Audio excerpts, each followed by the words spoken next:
အားလုံးပဲမင်္ဂလာပါဒီမှာဒီတစ်ပတ်မှာတော့ကလေးတွေ emotional burnout ဖြစ်ရင်ဘယ်လိုချက်တွေကခေါ်ပြနေရဲဆိုတာနဲ့ပတ်သက်ပြီးပြပြပေးသွားမှာဖြစ်ပါတယ်ဗီဒီယိုလေးကိုအဆုံးထိကြည့်ပြီးကြပါအောင်ရှင်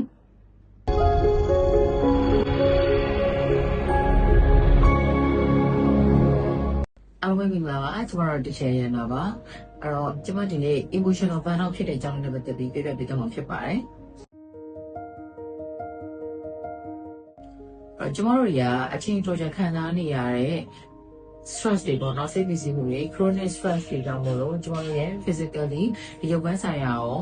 emotionally စိတ်ပိုင်းဆိုင်ရာရောအပင်ပန်းဆုံးအခြေအနေရောက်သွားတာကိုကျွန်တော်တို့က emotional burnout ဖြစ်တယ်လို့ခေါ်ပါတယ်။ဥပမာအဖြစ်ကျွန်တော်တို့ကအလုပ်ကိုလည်းကျွန်တော်တို့ overwork လုပ်တွေလုပ်နေရပေါ့နော်။ကိုယ့်ထက်ကိုလုံးနေဆိုရင်ထပ်ပို့ပြီးတော့အလုပ်တွေ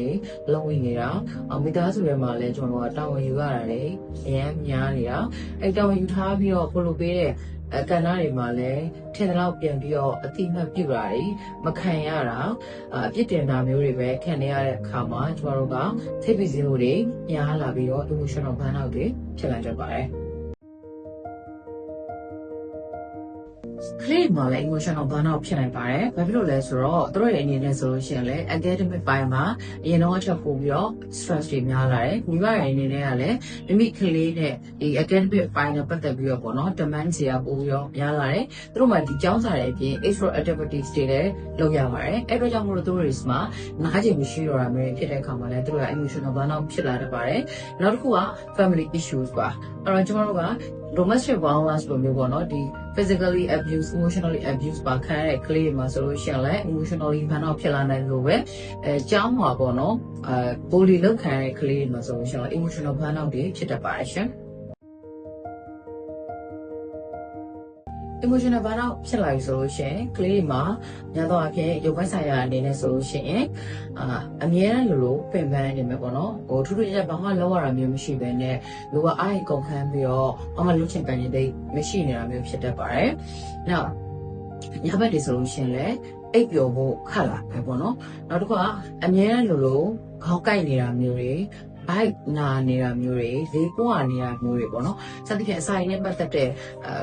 အစမပြေတာတွေလည်းဖြစ်လာနိုင်ပါတယ်။အစားဆက်တဲ့စိတ်တွေအရင်ညော့နေလာပြီးတော့ဝိတ်တွေထိုးကြတာမျိုးတွေလည်းဖြစ်လာတတ်ပါတယ်။ဆိုတော့စိတ်ပတ်ဆိုင်ရာအနေနဲ့ဆိုလို့ရှိရင်တော့စိတ်တိုလွယ်လာမယ်၊စိတ်ဆက်လွယ်လာမယ်၊ mood swing တွေအရင်ဖြစ်လာမယ်။အာရုံစူးစိုက်ရခက်လာပြီးတော့တခြားလူတွေနဲ့ပေါင်းစပ်ဆက်ဆံတာမျိုးမလုပ်နေတော့ဘဲနဲ့ social isolation လုပ်တာမျိုးတွေဖြစ်လာတတ်ပါတယ်။နောက်တစ်ချက်အနေနဲ့ကကြတော့အရင်လိုမျိုးပေါ့နော်ဟိုလုပ်နေကြကိုပျော်ရွှင်တဲ့အရာတွေကိုလုပ်ရမှာမျိုးတော့မှပဲလှုပ်ရှင်ကနေသိမရှိတော့ဘူးနောက်တစ်ခါmotivation ကအမဲလိုကြာနေပြီးတော့လုပ်ရမယ့်အလုပ်တွေကိုလည်းအချိန်ကြီးဆွဲပြီးတော့ကမှလုပ်တာမျိုးတွေဖြစ်လာတတ်ပါတယ်နောက်ဆုံးတစ်ခါကျတော့ဒီအမဲလို anxiety တက်နေတာမျိုးတွေဖြစ်တတ်ပါတယ်အထူးသဖြင့် academic နဲ့ပတ်သက်တာမျိုးတွေဆိုလို့ရှိရင် anxiety အရင်တက်နေတတ်ပါတယ်ကလေးရတယ်မျိုး emotional burnout ဖြစ်နေတာကိုမိဘအနေဆုံးတိမှတ်ပြုပြီးတော့လက်ခံပေးရပါမယ်။ဒါကြောင့်လို့ကလေးကိုအရင်ဆုံးပေးထားတဲ့ schedule တွေကိုပြန်ပြီးတော့ short ပေးရမယ်။ခဏလောက်ကလေးကို take a break ပေါ့နော်။ခဏလောက်သူ့အနားယူခံပေးပါ။ပြီးတော့လို့ရှိရင်ကိုတနာကျင်လာတော့ပေါ့နော် self compassion လိုမျိုးလေးပြန်ပြီးတော့ရလာအောင်လေ့ကျင့်ပေးပါအဲ့တော့ကိုခီးစားတက်အောင် self care ကိုချစ်တက်အောင် self love ပေါ့နော်စတဲ့အရာလေးတွေကိုပြန်လဲသင်ကြားပေးဖို့လည်းကျွန်တော်တို့လိုအပ်ပါတယ်ဆိုတော့ကိုယ့်ရဲ့ကလေးမှာ emotional burnout ဖြစ်နေပြီဆိုတာကိုမကြည့်ပြုပြီးလို့ရှိရင်မိဘရဲ့အနေနဲ့ဒီတိုင်းဖို့စစမနေဘဲနဲ့ကလေးကိုပေါ့နော်ပုံမှန်စိတ်အခြေအနေဖြစ်အောင်ပြန်လဲပြီးတော့ဟိုကုစားပေးဖို့လိုအပ်တယ်လို့ကျွန်တော်ကအကြံပေးချင်ပါတယ်အားလုံးကျေးဇူးတင်ပါတယ်